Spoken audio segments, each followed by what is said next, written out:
Hello students. आज हम प्रकाश के समव्यता चैप्टर के द्वितीय भाग में किरलिटी या किरलता पर चर्चा करेंगे। किरलता या किरलिटी प्रकाश की समव्यता की मुख्य विषय वस्तु है, जिसमें हम ये कह सकते हैं कि कोई भी अणु जब किरल होता है तो ही वो प्रकाश की समव्यवी होता है। किरलता शब्द ग्रीक शब्द केयर से बना है। इसका अर्थ होता है हाथ।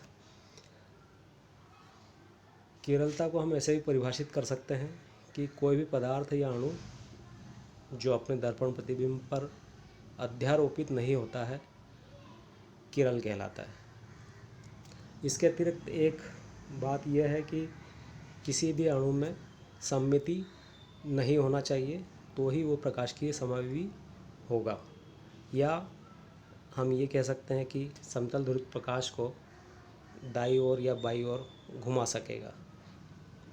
जैसे हम हाथ की रचना को देखें, हाथ यदि इसका हम दर्पण प्रतिबिंब लेंगे तो दर्पण प्रतिबिंब में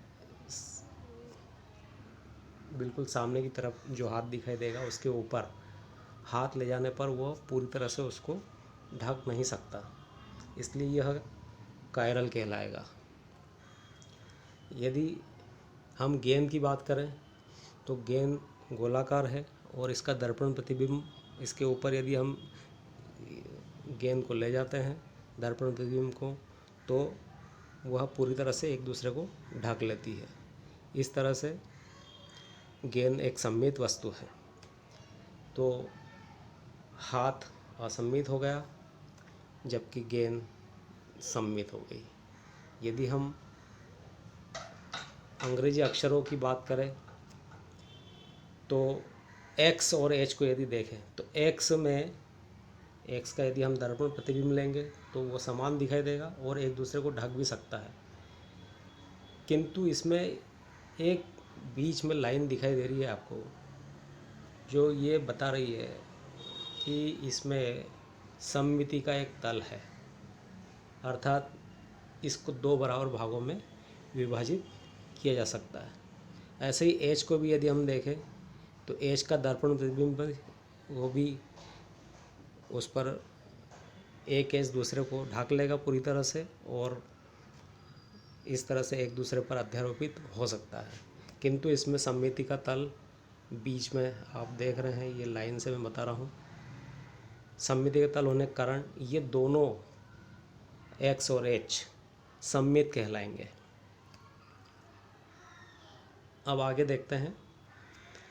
जैसे अंग्रेजी का अक्षर ए, तो ए की बात यदि करें तो ए एक दूसरे पर अध्यारोपित तो हो सकता है, अर्थात ए का दर्पण प्रतिबिंब ए जैसा ही दिखा देगा और एक दूसरे के ऊपर अध्यारोपित भी हो सकता है। इसमें सममिति का तल है और इस कारण ये सममित कहलाएगा। यदि हम अंग्रेजी का अक्षर को छोड़ के बीटा की बात करें, यदि बी को बोलेंगे तो बी में भी सममिति का तल है। जैसे मैं यदि बी लिखूँगा तो इससे बीच में यदि एक लाइन डालूँगा तो एक सममिति का तल मिलेगा, इसलिए यह एक सममित है, बी सममित है। जबकि बीटा की बात करेंगे, जैसे बीटा बता रखा है यहाँ पे, तो बीटा इसमें कोई सममिति का तल नहीं है और एक दूसरे के दर्पण प्रतिबिंब पर वो अध्यारोपित भी नहीं हो सकता, इसलिए उसको हम कह सकते हैं कि वो किरल है।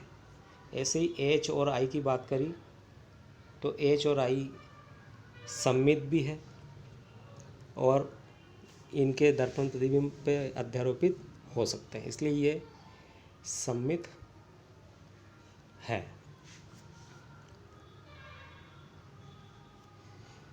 अणुओं के बारे में बात करें तो जैसे हम ये कह सकते हैं कि किरलिटी में यदि सममिति कोई तत्व किसी अणु में है तो इसका मतलब ये है कि वह सममित है, अर्थात किरल नहीं है। या ये ऐसा कहें कि सममिति का कोई तत्व उसमें नहीं है तो वो किरल है। जैसे हम नीचे उदाहरण को देखें, टार्ट्रिक अम्ल, ये डी टार्ट्रिक अम्ल का पहला एग्जाम्पल है जिसमें सममिति का कोई तल है नहीं, इसलिए ये एक असममित अणु है और इसका दर्पण प्रतिबिंब एक दूसरे पर अध्यारोपित भी नहीं हो सकता, इसलिए ये एक असममित अणु है। जबकि मेजो टार्ट्रिक अम्ल यानी दूसरे एग्जाम्पल की हम बात करें, इसमें हम देख रहे हैं बीच में एक सममिति का तल ये पड़ा हुआ है, जिससे ये बता सकते हैं कि ये अणु दो बराबर भागों में काटा जा सकता है और सममिति का तल होने के कारण ये अणु सममित है, इसलिए ये प्रकाशिकीय अक्रिय होगा। जबकि डी टार्ट्रिक अम्ल असममित होने के कारण ये प्रकाशिकीय सक्रिय होगा।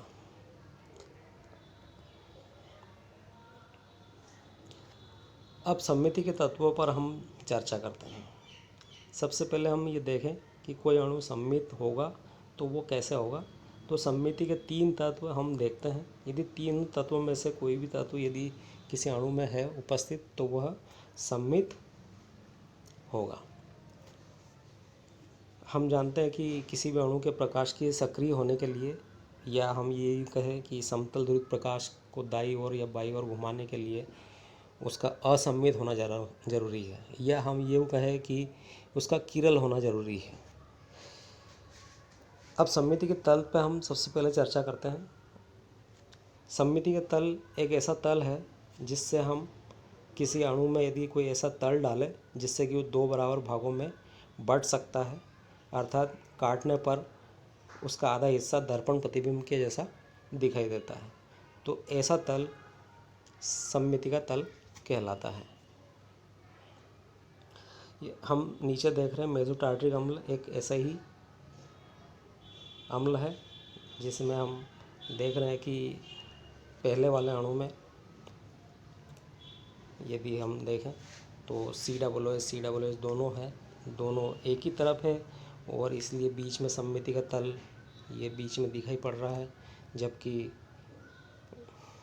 हम दूसरे वाले अणु को देखें तो इसमें भी सेम वैसी ही बात है, बस इतना ही फ़र्क है कि दोनों COOH जो राइट साइड में थे इसमें लेफ़्ट साइड में है, किंतु सममिति का तल इसमें भी बना हुआ है। अतः ये मेजो टार्ट्रिक अम्ल सममिति का तल होने के कारण प्रकाश की अक्रिय होंगे, अर्थात ध्रुवण अघूर्णक होंगे, या यूँ कहें कि समतल ध्रुवित प्रकाश को किसी भी दिशा में नहीं घुमाएंगे। अब दूसरे यदि हम सममिति तत्व की बात करें, दूसरा सममिति तत्व है सममिति का केंद्र। सममिति केंद्र एक ऐसा केंद्र बिंदु है अणु में जिसमें हम ये कहें कि दो समान समूहों को मिलाने वाली रेखा केंद्र बिंदु से यदि समान दूरी पर दोनों समूह उपस्थित है तो ऐसा जो बिंदु है बीच में वो केंद्र बिंदु सममिति का केंद्र कहलाता है। यदि हम उदाहरण को देखें तो 2,4 डाइमेथिल साइक्लोब्यूटेन 1,3 डाइकार्बोक्सिलिक अम्ल, इसमें हम COOH से COOH को यदि हम मिलाते हैं और CH3 से CH3 को मिलाते हैं तो बीच में ये सब एक समान दूरी पर उपस्थित है। यदि COOH इधर वाला केंद्र बिंदु से समान दूरी पर है तो इधर वाला भी समान दूरी पर है, ऐसे CH3 भी समान दूरी पर उपस्थित है। इस तरह से बीच वाला जो केंद्र बिंदु है ये सममिति का केंद्र है। ऐसा अणु जिनमें कि सममिति का केंद्र या सेंटर ऑफ सिमेट्री पाई जाती है वो ध्रुवण अघूर्णक होते हैं, यानी कि प्रकाश की अक्रिय होते हैं। इसी अणु को हमने फ्लाइंग और डैश वेज फार्मूले में भी बताया हुआ है। जो तल के ऊपर है उसको सॉलिड वेज में बताया है, जो तल के नीचे है वो डैश वेज में बताया है। जैसे COOH ये वाला यदि हम देखें तो ये COOH डैश वेज में है। इस H को देखें तो ये सॉलिड वेज है, ये सॉलिड वेज में बता रखा है। इसको हम इस तरीके से भी देख सकते हैं। तीसरा जो सममिति तत्व है वो सममिति का एकांतर अक्ष है।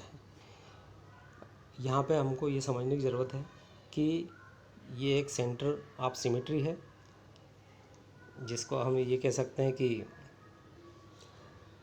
अणु के बीचों बीच कोई ऐसा अक्ष डाली जाए जिससे कि उस पर उसको घुमाया जाए, तो घुमाने के कारण वो मूल संरचना जैसी दूसरी उसकी संरचना प्राप्त होगी। जैसे हम नीचे वाले उदाहरण में देख रहे हैं कि इसमें ये एक एग्जांपल है 1,3-डाइक्लोरो-2,4-डाइफ्लोरोसाइक्लोब्यूटेन।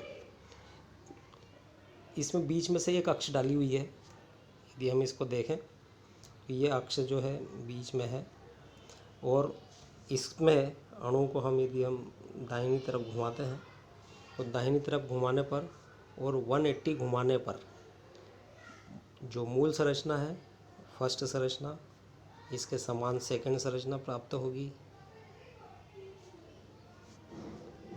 लेकिन ये इसके समान नहीं होगी, बल्कि इसके तल परावर्तन के जैसी, तल से परावर्तन होने पर दिखने वाली संरचना होगी।